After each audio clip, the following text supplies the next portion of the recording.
Bonjour ma communauté Facebook. Écoutez, aujourd'hui je suis ravie d'accueillir Mélissa.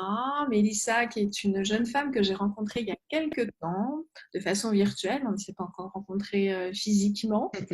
Beaucoup de douceur, beaucoup d'amour, beaucoup de bienveillance dans sa démarche, dans ses paroles. Mais je vais vous laisser la découvrir. Mélissa, est-ce que tu peux te présenter? Hmm. Bonjour à tous et à toutes. Merci à toi, Corinne, de m'accueillir. Et alors, donc, je suis Mélissa Nejma. Mélissa, c'est mon prénom de naissance et Nejma, c'est mon prénom de poétesse, c'est mon prénom marocain qui signifie étoile. Je suis franco-marocaine. Voilà, ce sont mes racines. Et alors actuellement, je vis à Sète pour vous situer un peu où je suis dans le monde sur cette presqu'île. Et voilà, j'ai beaucoup voyagé dans ma vie. Je, j'ai grandi dans le Finistère Sud en Bretagne et, et petit à petit, en fait, dans mon circuit de vie, j'ai envie de dire, à l'écoute de mon intuition. J'ai voyagé, j'ai été amenée à voyager en France et à l'étranger, et notamment eh bien, entre 2015 et 2017, j'ai vécu nomade, voilà, entre la France et le Maroc, la Laponie, le Québec, le Cambodge, enfin voilà, différents voyages. Euh, Voilà, ce qui me vient là pour me présenter, c'est ça, parce que la voyageuse, ça fait partie de moi en fait. Autant la voyageuse physiquement, autant voilà le voyage intérieur, la quête de mon âme, de mon être. Je parle de voyage initiatique.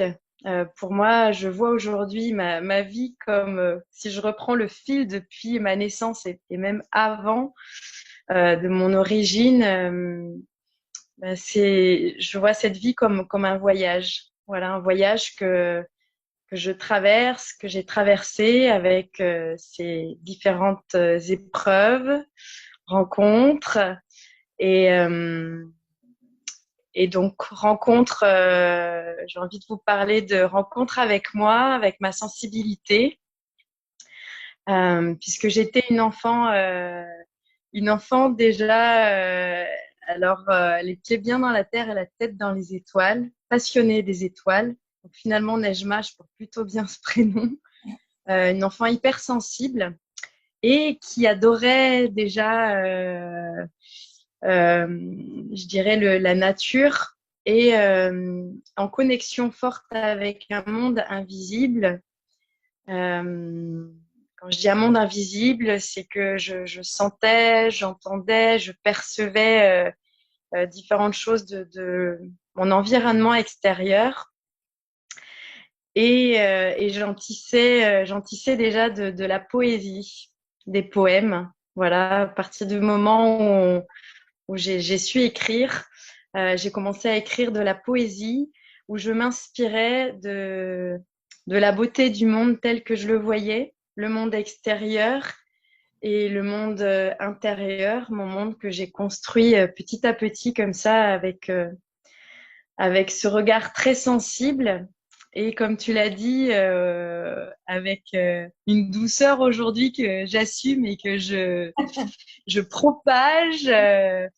Alors, je dis que j'assume parce que dans mon chemin voilà, de mon voyage initiatique, ma sensibilité, je l'ai pas toujours acceptée. Je l'ai eu refoulée, j'en ai eu peur, et puis parce que confrontée au monde extérieur qui me disait je suis trop sensible, je suis trop douce, je suis trop dans le cœur. Euh, voilà, pendant plusieurs années, on va dire jusqu'à mes 30 ans, et aujourd'hui j'ai 39 ans, même peut-être un peu plus. j'avais peur de j'avais beaucoup de peur autour de cette connexion à l'invisible et de ce que je connaissais pas en fait, parce qu'il y avait personne pour m'enseigner. Je suis aujourd'hui, je peux dire que je suis clairvoyante et clairsentante, euh, et surtout très intuitive et créative. Et, euh, et voilà, j'ai cheminé, voyagé, donc à la rencontre de mon âme, j'ai envie de dire. Je pense que Euh, on va vraiment parler à beaucoup de femmes, effectivement. Hein, il y a beaucoup de femmes, il y a des hommes hypersensibles aussi, mais beaucoup de femmes hypersensibles ont rencontré justement ces difficultés dont tu faisais état, le trop qui est toujours trop présent pour le coup et qui en fait nous caractérise complètement, mais par rapport à d'autres personnes qui ne sont pas dans la même dynamique. On peut hmm, paraître complètement en décalage parfois avec le monde qui nous entoure. hmm. Dans ton parcours, est-ce que tu pourrais nous parler de ton expérience, ton meilleur raté en fait? L'expérience que tu voyais comme quelque chose de vraiment complètement loupé, mais qui finalement a illuminé ta vie. Hmm. Mon meilleur athée. Alors, j'y ai réfléchi. En fait, j'ai changé mon rapport à ce que j'estimais de raté. Je suis très susceptible, sensible au vocabulaire et aux mots qu'on utilise. Et finalement, j'arrive pas à trouver de raté dans un sens du terme. Enfin, on peut mettre beaucoup de choses autour de raté. Pour moi, on rate pas la vie et que des expériences et de l'enseignement. Après, dans mon évolution, j'ai envie de dire, de pensée, justement, à être cheminement de pensée, euh, pendant, qu'est-ce qu'il pourrait y avoir Ouais, j'ai le sentiment vraiment d'avoir deux vies déjà, enfin plusieurs vies en une, mais il y a eu de ma naissance jusqu'à mes 30 ans, jusqu'à mes 33 ans, et de mes 33 ans à aujourd'hui.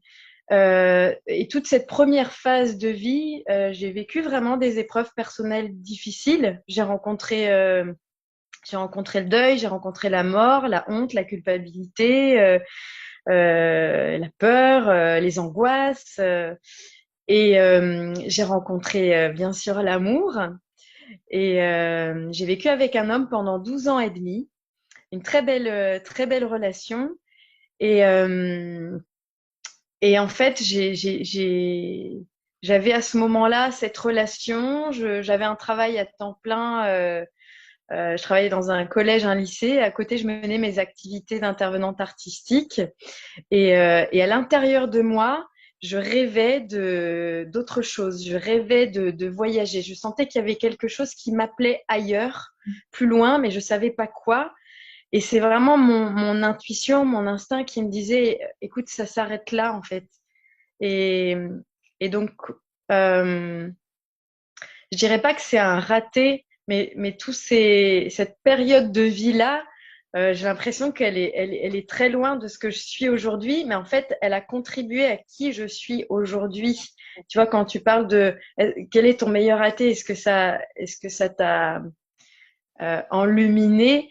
J'ai envie de dire qu'aujourd'hui, je peux mettre de la lumière sur tout mon parcours, sur toute cette chronologie jusqu'à aujourd'hui. Euh, et voilà, de cette relation d'amour qui m'a fait grandir et m'a construite, m'a permis d'apprendre à poser mes limites. Et surtout, c'était la première fois de ma vie, à 33 ans, où je décidais de m'écouter moi d'abord, de ne, en mettant toute la voix des autres, sociale, sociétale, familiale, etc., tous les jugements des autres de côté pour vraiment écouter ma petite voix. Et de cette petite voix, j'ai quitté Bordeaux, j'ai quitté cette relation, j'ai tout quitté, j'ai mis toutes mes affaires dans la cave d'une amie et je suis partie voyager dans mon voyage nomade, sans plus de logement, juste avec un sac à dos, avec comme quête de aussi, ça j'ai envie de le préciser, c'est que ces 30 premières années, j'étais vraiment dans tout donner à l'autre et Mhm. je savais pas comment faire pour me donner à moi en fait. Je m'étais quelque part oubliée. Et là, je m'ouvrais cette porte-là et je demandais à l'univers de m'aider et d'y répondre. Et donc, ça m'a permis de reconnecter à ma foi, d'augmenter ma foi et depuis, ma vie a radicalement changé. C'est une très, très belle Et expérience. voilà, jusqu'à aujourd'hui, Et où c'est je continue ce chemin-là. tout à fait, c'est un très beau chemin. En tout cas, c'est vrai que tu nous donnes des étoiles. En fait, il y a plein d'étoiles dans les yeux et tout autour de toi quand tu parles. C'est juste extraordinaire. Euh, qu'est-ce qui t'a donné envie, en fait, de partager au monde, de contribuer au monde et d'apporter cette beauté, cet amour au monde? Qu'est-ce qui s'est passé en toi pour avoir envie de partager tout ça? En fait, j'ai envie de dire que c'est déjà là. C'était déjà là depuis que je suis enfant. J'ai toujours aimé, j'ai toujours eu un enthousiasme, une joie véritable de partager. Et, euh, et, et, et voilà, je suis arrivée à une étape de ma vie où, en tant que, enfin, dans mon cheminement de femme, où c'est venu me gratter le cœur et gratter la gorge de maintenant il est temps que tu exprimes ta voix, parce que j'avais mis beaucoup de choses sous silence et pour moi la danse et l'écriture sont mes sources de vie, mes sources d'exutoire et existoire, c'est pas mal, et médecine et surtout ce sont des graines. On a toutes nos étincelles et nos zones de don. Et moi, Mélissa, j'ai pris conscience, j'ai mis du temps à assumer pour me dire, OK, en fait, qu'est-ce que je peux proposer au monde donc, tisser mon métier d'âme et de cœur, Mhm. être artisane de l'amour. Ça me paraissait, pendant très longtemps, je me disais, attends, c'est pas possible. C'est aussi simple que ça. Mais en même temps, c'est pas si simple parce qu'il y a eu ces 38 années avant ça où j'avais à me rencontrer sur justement cette zone de blessure où on me disait tu es trop, trop, trop dans le cœur. Et en fait, non, je suis pas trop dans le cœur. Justement, c'est ma force, c'est ma puissance. Et c'est ce qui aujourd'hui sont les graines, tu vois, que je veux semer dans la terre et au monde. Pour moi, c'est la source première de vie. Et voilà, donc chez moi, ça s'exprime par la voix, par la poésie. Et c'est ma contribution au monde, ce qui fait sens pour moi. Et si tu avais un panneau publicitaire que tu pouvais montrer au monde entier, qu'est-ce que tu écrirais dessus quel message tu voudrais vraiment faire partager avec Hmm. le monde? Hmm.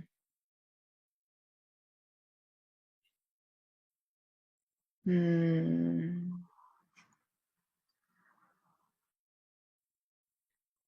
Garder la foi dans la puissance du cœur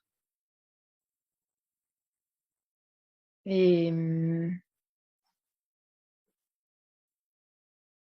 suivez la voix de votre cœur. Suivez la voix de votre cœur et soyez aimant avec vous-même.